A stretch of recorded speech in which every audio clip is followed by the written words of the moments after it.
तो मूवी का स्टार्ट होता है एक जेल को दिखाते हुए जिसका सिस्टम बहुत ही अजीब होता है और उसके 100 के करीब फ्लो होते हैं।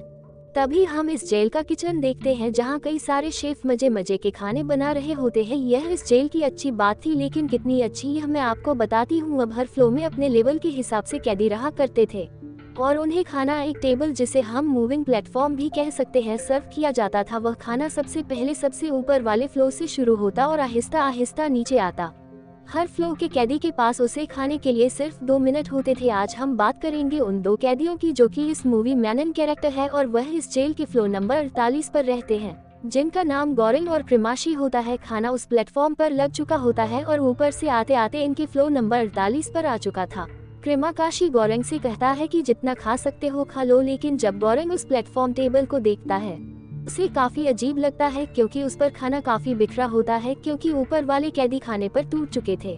गोरेंग उसमें से सिर्फ एक सेब लेता है जबकि क्रिमाकाशी काफी ज्यादा खाना खा लेता है और जैसे ही प्लेटफॉर्म नीचे जाता है तो उनके रूम का टेम्परेचर काफी ज्यादा होने लगता है। इनफैक्ट क्रिमाकाशी ने खाना खाने के साथ वहां से कुछ खाना उठाकर अपने पास रख लिया था जो कि रूल्स के अगेंस्ट था और उनको सजा देने के लिए रूम का टेम्परेचर बढ़ा दिया गया। अब टेम्परेचर तब तक कम ना होता जब तक वो खाना वापस ना करते या मर ना जाते। हम देखते हैं कि गोरेंग बाकी कैदियों से काफी अलग था क्योंकि वह कोई क्रिमिनल नहीं है, वह एक पढ़ा लिखा आदमी है। वह खुद ही इस जेल में आया था क्योंकि वह अपनी स्मोकिंग की आदत छोड़ना चाहता था। साथ ही साथ वह अपने साथ एक बुक भी लाया था, इसके बदले में उसे सर्टिफिकेट भी मिला था। अब अगले दिन फिर से ऐसा होता है, प्लेटफॉर्म उनके फ्लोर तक आता है। क्रिमाकाशी काफी पेट भरकर खाना खाता है लेकिन गोरेंग अपनी जगह से नहीं उठता क्योंकि उसे गंदा खाना खाने की आदत नहीं होती। क्रिमाकाशी गोरेंग से कहता है कि तुम खाना क्यों नहीं खाते हो, तुम नीचे वालों से पूछो, जब उनको खाना नहीं मिलता तो उनका क्या हाल होता है। मैंने भी 1 महीना ऐसे ही गुजारा है और मेरी बहुत बुरी हालत हो गई थी। गोरेंग को ये बात अच्छी नहीं लगती। ऊपर वाले नीचे वालों के लिए कुछ खाना ही नहीं छोड़ते। ऊपर वालों से बात करने की कोशिश करता हूँ, प्लीज कम कम खाना खाया करें, नीचे वालों का भी ख्याल रखा करें। लेकिन ऊपर वाले कैदी काफी सरफीरे थे, वह उसकी कोई बात नहीं सुनते और बेचारे नीचे वाले कैदी खाना न मिलना की वजह से मारे जाते थे। पर तभी उन्हें पता चलता है कि एक कैदी सुसाइड कर लेता है, यानी उसने अपनी जान ले ली है। तो क्रिमाकाशी गोरेंग को बताता है कि यह यहाँ पर यह होना काफी नॉर्मल बात है। क्रिमाकाशी गोरेंग को बताता है कि मेरे साथ जेल में जो आदमी रहा कर रहा था वह मर गया, जब मुझे खाना न मिला तो मैंने उसी को खा लिया। जब ये बातें कर ही रहे होते हैं तभी खाने का टाइम हो जाता है और वो प्लेटफॉर्म ऊपर आने लगता है, लेकिन उस पर एक लड़की भी बैठी होती है। गोरेंग उससे पूछता है कि क्या हुआ, तुम्हें कोई मदद चाहिए। तो क्रिमाकाशी गोरेंग से कहता है इसे इग्नोर करो, इसका यही काम है, ये हर महीने इसी तरह करती है। इनफैक्ट इसका बच्चा मर गया है और यह उसे ढूंढने के लिए हर फ्लोर देखती है और ये अपने साथ सेल में भी किसी को रहने नहीं देती क्योंकि इसकी यही विश थी कि इसका बच्चा इसके पास होता। अब जब प्लेटफॉर्म नीचे जा रहा होता है और वह लड़की उस पर बैठी होती है तो 49 लेवल के 2 लोग उसके साथ बदतमीजी करने लगते हैं। तो वो लड़की जिसका नाम निहारू है वो दोनों लोगों को मार देती है और वापस से इसी प्लेटफॉर्म पर बैठ जाती है। दिन गुजरते जाते हैं और दोनों को इस जेल में पूरा 1 महीना बीत जाता है। इन दोनों में काफी दोस्ती हो चुकी थी, यानी क्रिमाकाशी और गोरेंग में कभी ऐसा होता कि प्लेटफॉर्म तेजी से नीचे से ऊपर जाता है ताकि ऊपर के लोग खा ले और जब तक वह नीचे आता तो नीचे वाले भूखे रह जाते। कभी तो ऐसा होता है कि खाना नीचे से शुरू होता और ऊपर तक जाता और ऊपर तक आते आते वहां पर कोई खाना नहीं बचता और ऊपर के लोग भूख से मर जाते हैं, सुसाइड कर लेते हैं। और एक दिन गोरेंग और क्रिमाकाशी सो रहे होते हैं तो इन्हें पता चलता है कि मैं बेहोश करने वाली मेडिसिन पूरी तरह से फैल चुकी है। ये तब होता है जब उनकी जेल का लेवल चेंज करना हो, यानी इनका फ्लो बदलना हो। अब यह विश करते हैं कि काश इन मिड में आए क्योंकि मिड वालों का फायदा होता था, क्योंकि मिड वालों को खाना चाहे ऊपर से आए या नीचे से इनको थोड़ा बहुत खाना तो मिल जाता था, लेकिन कभी नीचे वालों को रिस्क होता था तो कभी ऊपर वालों को।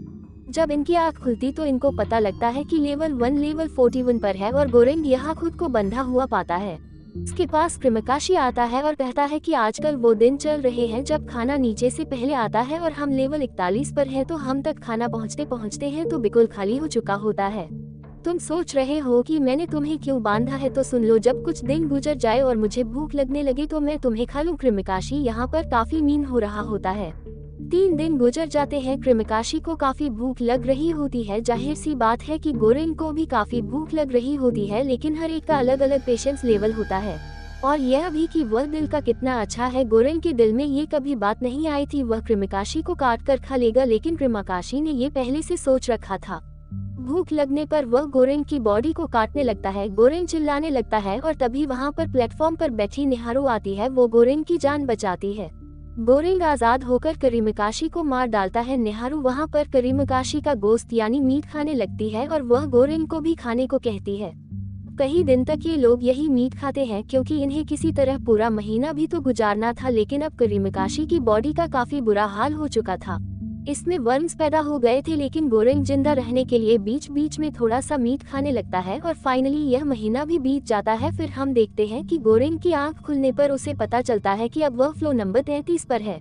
इस बार इसके साथ एक लेडी होती है जिसके साथ उसका डॉग भी होता है और ये लेडी इस जेल में खुद ही आई थी जैसे कि गोरेंग आया था, ताकि वह यहाँ मिल बांट कर खाना खा सके और यहाँ के हालात को एक्सपीरियंस कर सके। ये लेडी वही होती है जिसने गोरेंग का इंटरव्यू लिया होता है इस जेल में आने से पहले। फिर हम देखते हैं खाना आता है। गोरेंग अच्छे से खाना खाता है, लेकिन वो लेडी थोड़ा सा खाना अपने डॉग को खिलाती है और खुद कुछ भी नहीं खाती ताकि नीचे वाले लोग अच्छे से खा सके। लेकिन जैसे ही वह उनसे नीचे वाले फ्लोर पर जाता है तो वहाँ के आदमी काफी बुरे होते हैं। वो काफी ज्यादा खाना खा लेते हैं। वो लेडी मना करती है कि तुम्हारे साथ प्रॉब्लम क्या है, तुम नीचे वालों के लिए खाना क्यों नहीं छोड़ते हो, लेकिन ये फिर भी उसकी बात नहीं मानते। तो एकदम से गोरेंग उनसे कहता है कि अगर तुमने ऐसा ना किया तो मैं सारा खान गंदा कर दूंगा, फिर तुम लोग भी वो खाना खाने के काबिल नहीं रहोगे।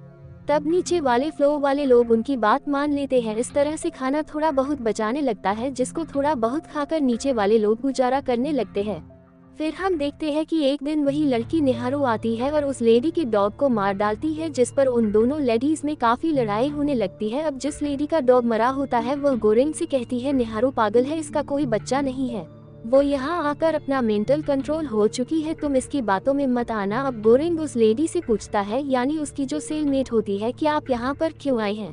तो वो उस बताती है मुझे कैंसर है जो कि अब ठीक नहीं हो सकता, मैं अब जल्द ही मारी जाऊंगी। इसी तरह से यह महीना भी गुजर जाता है। अब उनका रूम नंबर चेंज होना था। इस जेल की पूरी 100 या 200 फ्लो नहीं थी, बल्कि हमें पता चलता है कि इस जेल में इतनी ज्यादा फ्लोरेस है कि अनकाउंटेबल है। अब ये लोग 202 फ्लोर पर होते हैं। गोरेंग देखता है कि उसकी सेलमेट ने सुसाइड कर ली है।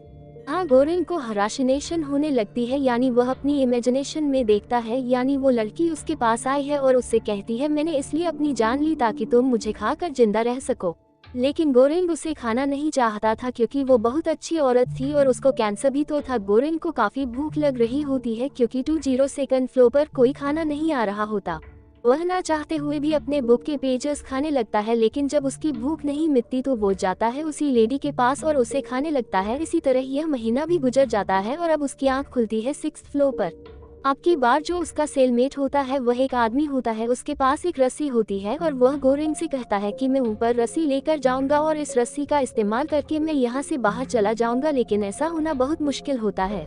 कोई भी उसकी मदद नहीं करता, बल्कि सारे उसे तंग करने लगते हैं, लेकिन गोरेंग उसे बचा लेता है। वो उससे कहता है कि रुको, अभी हम कुछ दिन प्लेटफॉर्म पर एक साथ गुजारेंगे, लोगों को अपने हाथ से थोड़ा थोड़ा खाना देंगे ताकि खाना सबके लिए बचे। और अब वह ऐसा करने लगते हैं, लेकिन तभी जब वह एक दिन जा रहे होते हैं तो फ्लोर पर दिखाई देता है कि कुछ लोग उसी लड़की यानी निहारू को मारने की कोशिश कर रहे हैं। गोरेंग फौरन से जाकर उन लोगों को मारता है और निहारू को बचा लेता है, लेकिन इस दौरान गोरेंग भी काफी जख्मी हो जाता है और निहारू बेचारी तो पहले ही काफी जख्मी हो चुकी थी मार खा खा के, तो वो यही दम तोड़ जाती है। तो अब वो पागल लड़की निहारू भी नहीं रही थी।